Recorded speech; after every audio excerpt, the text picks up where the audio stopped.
एक प्रोग्राम का आयोजन किया है।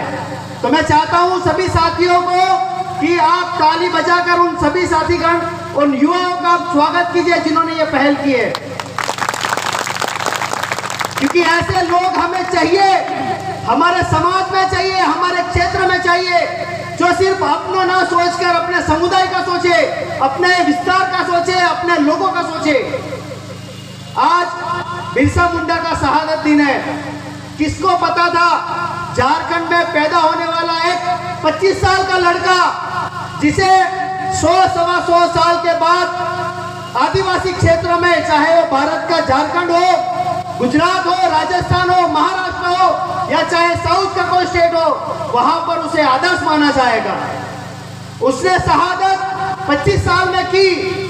वो कोई अपने लिए शहीद नहीं हुए थे, उन्होंने अपने क्षेत्र में जो घुसपैठिए घुस गए थे, जो लोग हम आदिवासियों का क्षेत्र बर्बाद कर रहे थे, हमारी जमीनें लूट रहे थे, हमारे जंगल लूट रहे थे, हमारी नदियां लूट रहे थे, हमारे पहाड़ लूट रहे थे, उन गोरे अंग्रेजों के खिलाफ उन्होंने बिगुल फूंका था।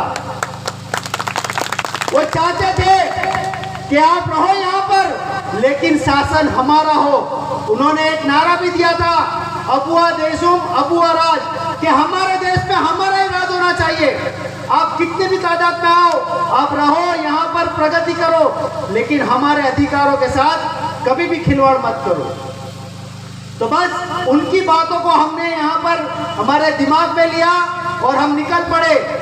आज पिछले 10-12 सालों से हमने पढ़ाई की। पढ़ाई के बाद हम लोगों ने हमारे क्षेत्र के लोगों को जागृत करने के लिए, सच्चे अधिकार उनको मिले, उन्हें जागृति मिले, उसलिए हम लोगों ने रात दिन मेहनत की है। बिरसा मुंडा को हम आदर्श मानते हैं। साथ में जयपाल सिंह मुंडा के बारे में भी हमें जानना चाहिए कि आजाद भारत में जयपाल सिंह मुंडा एक ऐसे व्यक्ति थे जिन्होंने सदन में आदिवासियों के हक और हकूक की लड़ाई लड़ी। सारे लोग आदिवासियों के खिलाफ थे, लेकिन एक वो नेता था जिसने आदिवासियों के अधिकारों के बारे में दिन रात लड़ाई की। बिरसा मुंडा जिस दिन से उन्होंने अन्याय और अत्याचार के खिलाफ लड़ाई लड़ना शुरू किया, तो उन्होंने सबसे पहले क्या किया? उन्होंने सबसे पहले हर गांव में जाकर अपने लोगों को बताया कि ये जो गोरे अंग्रेज हैं, उनका जो कानून है, उनका जो अध्याय है, वो हमारे लिए कितना खतरनाक हो सकता है। लोगों ने उनकी बातों पर सहमति जताई, लोग इकट्ठा हुए, उनकी बातों को समझा और एक उन्होंने उलगुलान किया।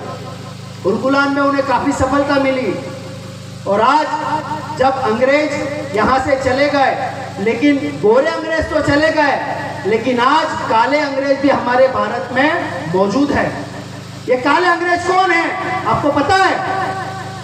काले अंग्रेज वो घुसपैठिए हैं जो जंगल फॉरेस्ट के नाम पर, पुलिस के नाम पर, पूंजीपतियों के नाम पर हमारे क्षेत्रों में घुसे हैं।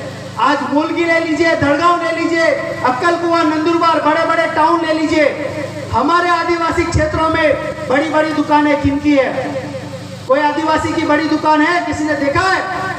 जो लोग 5 साल 10 साल पहले यहाँ पर अपनी साइकिल पे आए थे, बाइसिकल पे आए थे, आज उनके पास बड़े बड़े मकान हैं, बड़ी बड़ी दुकानें हैं। वो किसकी जमीन पे आके बैठे हैं? वो जमीन हमारी है।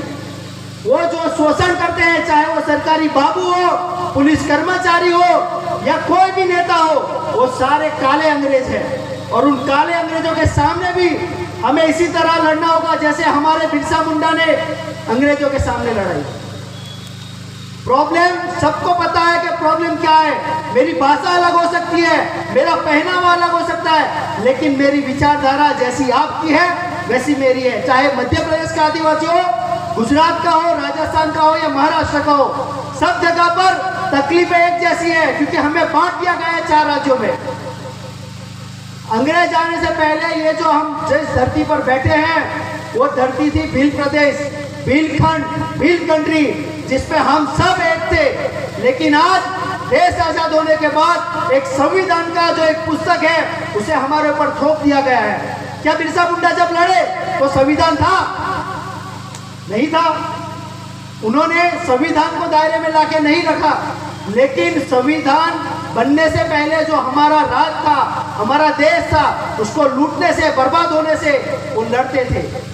मुझे ऐसा लगता है, मेरी ऐसी मानसिकता है कि संविधान बनाने से हम आदिवासियों के ऊपर बेड़ियां जकड़ दी गई है और जो कानून बने उसने हमारे हाथों में हथकड़ियां पहना दी है ताकि आप लोग कुछ ज्यादा सोच ही ना सको।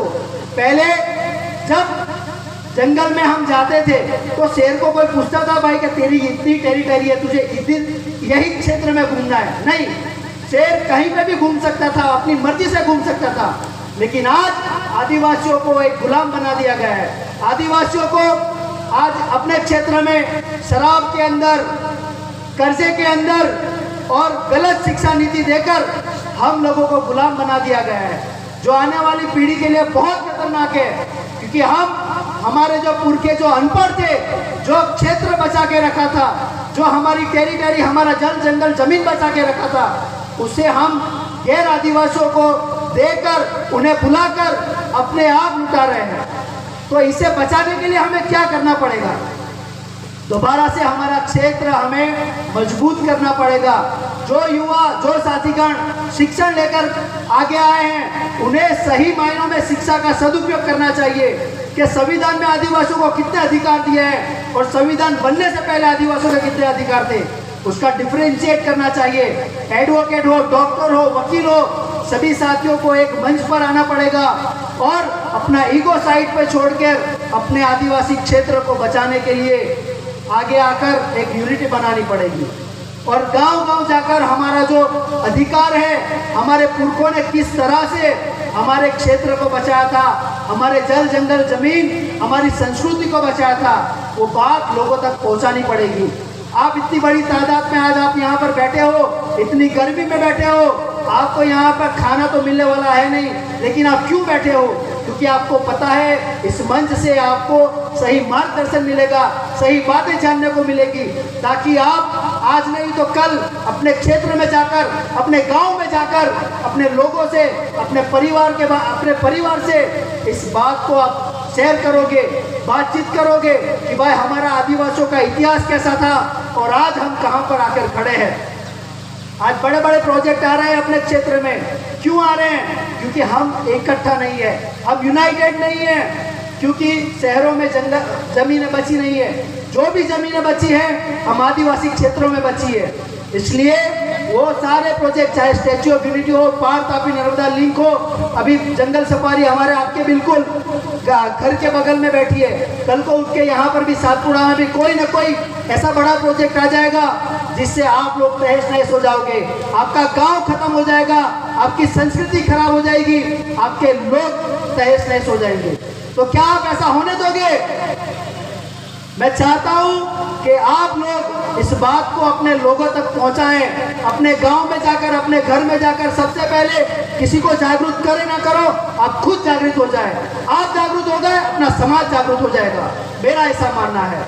मैं तो जागरूक हो चुका हूं। जितना भी वक्त आगे मिलेगा मेरे जीवन में, मैं मेरे जो भी मेरा वक्त रहेगा मेरे समुदाय की जागृति के लिए मैं लगा दूंगा, ये आपसे मेरा वादा है। बस इसी बात को मैं आप लोगों के बीच में, क्योंकि साथीगण बहुत सारे हैं, वक्त भी बहुत हो चुका है, तो मैं मेरी बात को यहीं पर विराम देता हूं। आप सभी को जोहार, धन्यवाद। धन्यवाद साहेब कहले की आबादेश महाराज जवळ एक बिरसा मुंडे कहते पण आपण तेलो काय ना आपादेशम बिहरे बातेर होता इतको इतना राज को होते ना आप